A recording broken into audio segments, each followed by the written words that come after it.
Hello! Thank you for being in a new video of this channel. Xiaomi has just announced the global launch of its flagship. We are talking about the Xiaomi 14 Ultra. In this video I tell you my first impressions. Let's get started. There is no doubt that this device represents a major breakthrough in the development of Xiaomi devices. For a few generations they had presented their Ultra variant, including its maximum development. But it has been until this generation that we have been able to enjoy it globally, as it was previously only distributed in China. The design looks very robust with a high-strength aluminum metal frame that not only covers the sides but even covers part of the back cover in a rather peculiar but very original way, which so far I had not seen in other models. Its flagship colors are black and white with a synthetic leather back cover that gives it a very nice touch and inevitably reminds you of the texture of cameras. There is also an edition with a ceramic cover available, but it is only the blue edition. By the way, this is a ceramic that Xiaomi has called Dragon Crystal Ceramic, which they claim is about 50% lighter than traditional ceramic. In fact, there is also a special edition with titanium frames exclusively with 16 gigabytes of RAM and a terabyte of storage, although apparently that version will be sold only in China. As part of the front design, we will find extremely reduced bezels, making the screen cover a large part of the front. This screen is a total spectacle if you consider that in addition to being a next-generation OLED panel, it offers a resolution of 3200 by 1440 pixels, much higher than the vast majority of smartphones today. And in conjunction with its 6.73-inch diagonal, it gives us as a result a pixel density of 522 pixels per inch, one of the highest figures today. So the level of detail achieved here is very high. In addition, it has a peak brightness of 3000 nits, something very high, although in this case it would be time to play some content in HDR or Dolby Vision. But it definitely confirms to us the great capabilities of the display, which also features LTPO technology, so it is able to vary its refresh rate from 1 to 120 Hz. And to finish off this display, it also offers us a 12-bit color depth. There is nothing more we could ask for. Even this display features Xiaomi's Dragon Crystal glass, promising high resistance to backlash, although you'd have to throw it against the floor to test it, but I don't think this is the right time to do that. And speaking of resistance, it does integrate the IP certification of 68 to resist water like all high-end.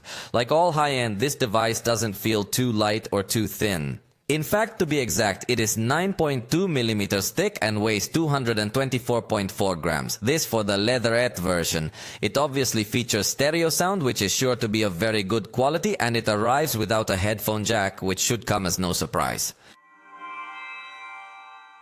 But let me tell you all about the camera, because it is possibly the most attractive thing about this device. It has a mega circular module on the back cover with 4 cameras and a dual LED flash distributed around this entire module. The fact that a single glass is responsible for covering all the cameras generates me some concerns regarding the reflections that can be generated, and above all, how fragile it can be in case of a fall. At least it gives me the feeling that it could be more prone to breakage compared to other devices that have their cameras separately. All 4 cameras have high-resolution sensors. The main lens has optical stabilization and variable aperture technology from f1.63 to f4.0, and in this case without a specific number of steps. With this, Xiaomi puts itself possibly at the top of the industry because neither Samsung nor Apple have achieved something similar. Currently, Huawei has something similar but with a specific number of steps. Obviously, to use this variable aperture, you will have to enter Pro mode because in Auto mode everything will be controlled, as the name says, automatically. This main camera has the new Lithia 900 sensor developed by Sony of 1 inch with 50 megapixels. With these features, we are in front of a spectacular camera in specifications. We hope to make a detailed analysis at a later date. Note that the variable aperture would allow you to have a more uniform focus in close-up shots when you close down to f4.0, or it could also generate a totally natural bokeh effect when you open up to f1.63. The second camera is ultra-wide with f1.8 aperture and also 50 megapixels and also has autofocus. So it allows you to capture macro shots, so it offers great capabilities, so it doesn't look like a secondary camera, it looks like another main camera. The third camera is a telephoto camera with 3.2x optical zoom, f-aperture 1.8 and optical stabilization with 50 megapixels on its sensor. So you have an intermediate zoom point while maintaining an aperture that is totally remarkable, as usually telephoto lenses have a lower light input, but Xiaomi again surprises with the quality that this lens has. And finally, the fourth camera is periscope with 5x optical zoom, f-aperture 2.5 and optical stabilization. Again, a good quality lens that in conjunction with a special development of Xiaomi and its artificial intelligence achieve a function called ultra zoom while maintaining excellent quality in the 30x setting. So the whole photographic system looks very advanced. Obviously we still have to wait to take pictures in outdoor and other light conditions to give a final verdict, but it seems to have a very versatile camera. Even all the lenses manage to record video at up to 8K, something totally remarkable. While the main camera can also manage to record in 4K at 120 frames per second, something that so far we have only seen in very few devices.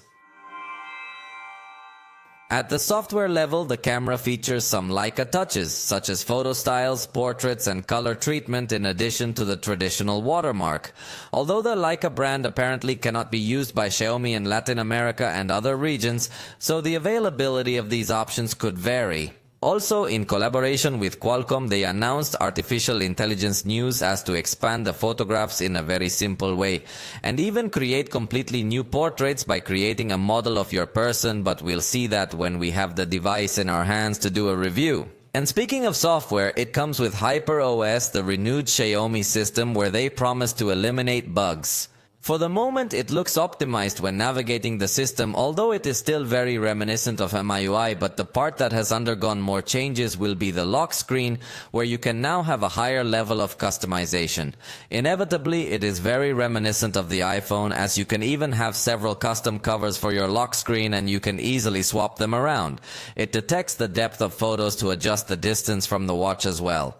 But what I loved about this lock screen is that it has super nice transition animations between always on display mode and the lock screen. The new control center also has a redesign that allows you to access a little more advanced settings by pressing and holding on some icons such as Wi-Fi or Bluetooth. But what I didn't like is that they removed the shortcut to settings, a button that I personally used very often. The camera also has a new design, although this design was already starting to be seen since the last versions of MIUI. The most important change is possibly that you can now display the menu of more options by making a simple downward gesture, something that gives you much more comfort. Also, from the gallery, you could get to extract people to create stickers simply by pressing and holding on them. Surely there are other changes that we will know little by little, but I do not think it is a completely revolutionary update. The highlight will also be its integration with other types of accessories and the ecosystem section, but that seems to have more prominence in China because outside China they give priority to establish Google Home as their home device manager. The battery of this device is 5,300,000 amps, again higher than almost all of its competitors, and supports 90 watts charging via cable and 50 watts wirelessly. This is to be applauded because even wirelessly it is able to charge faster than the Galaxy or iPhone charge via cable. As a good flagship, it also supports reversible wireless charging, and Xiaomi also launched a special accessory for this device, which is a grip similar to that of cameras, which not only allows you to better hold the phone when taking pictures or recording videos, but also gives you more battery, reaching up to 6,800,000 amps when you have this accessory connected.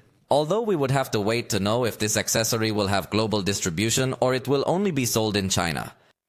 Now let me announce the price of the 16GB RAM edition with 512GB of storage, which has been the global edition. It costs €1,499. On screen you see the reference price just to give you an idea. Although remember that prices here are not the same as over there. But with this we confirm completely that it is a device that wants to compete in the big leagues. Let's see if it will have what it takes, as it is definitely super expensive.